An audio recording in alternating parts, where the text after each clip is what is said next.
Hey everyone, it's Strange Michael. I hope you're doing well today. I'm still dealing with some COVID leftovers, so I still have a little bit of coughing there every once in a while, a little bit of congestion, so please bear with me if I'm a little snotty sounding or a little coughy or whatever during this review. This review is for the 2019 film called Stay Out, Stay Alive. I saw it for free on IMDb TV through my Amazon Prime account with my wife, and this was a big old miss. A big old miss with a decent concept that was not executed properly, in my personal opinion.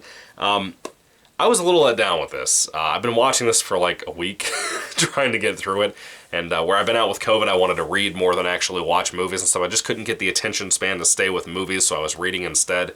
Anyway, so what is this movie about? Essentially, there is a group of friends. By the way, the wind's blowing really weird outside, so if you hear some odd noises in the background while I'm talking, that's probably what that is. One of them in particular sounds like tapping on the window over here.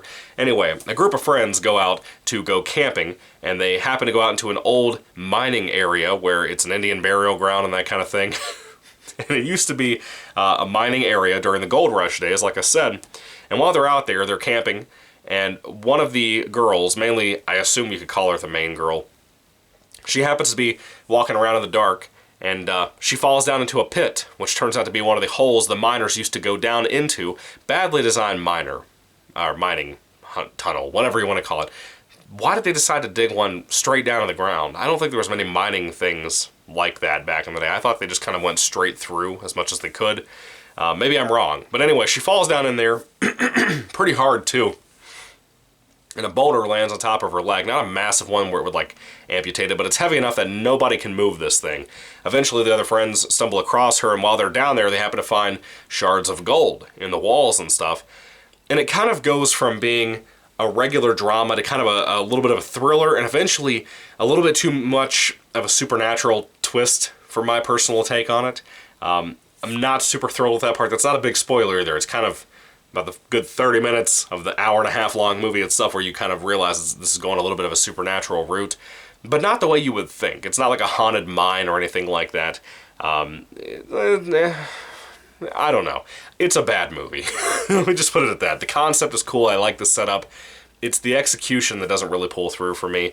Everything from the constantly 80-yard lines where people are just... They could be talking at the top of the tunnel, and they sound like, and mind you, they're out in the woods, and they sound like they're in a freaking bucket that they're talking into, because the video, or whoever they're recording the 80-yard lines at are clearly a very small, echoey room, and that's a mess.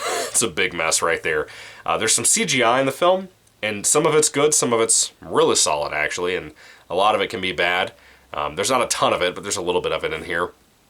The characters are not that great. The acting's really not that great. I mainly blame the ADR instead of the actual actors themselves. I think they're trying their best to do what they can with the script, but the script's really not that great.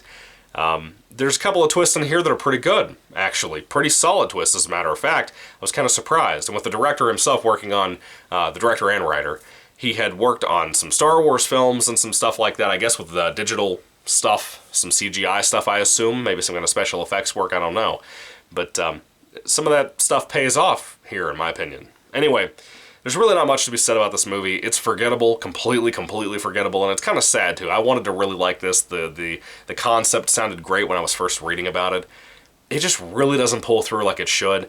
It's kind of it's a shame to me, because it seems like somebody actually wanted to put effort into a different type of horror movie.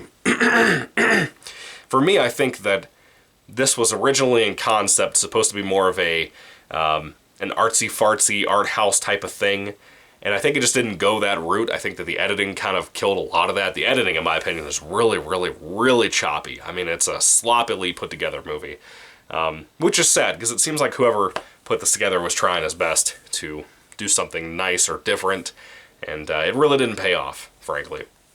The ending makes no sense, and honestly, a couple of scenes are so dark in the filming of them, you genuinely can't make out what you're looking at.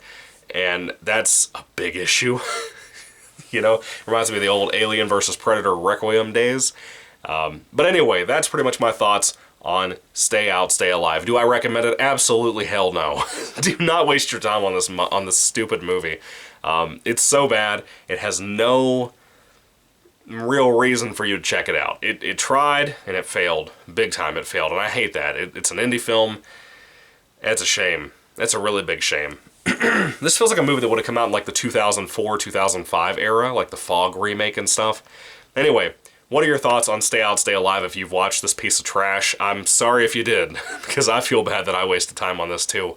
I went from watching one out of like 4 really mostly bad Scream movies and one being good last week to now watching this piece of crap that took me like a week to get through because of how mixed it is and how different it is to try to get through. But anyway, if I had to rate Stay Out, Stay Alive on a 5-star basis, I liked a couple of things, and that's really enough for me to give it a 2 out of 5 stars. It tried, and it really fell apart. It really failed, in my opinion. Not good. Not good. Not good. Anyway, what are your thoughts? Put them down below, guys. I'd love to hear what you have to say about Stay Out, Stay Alive. Thank you for watching. God bless you, and goodbye.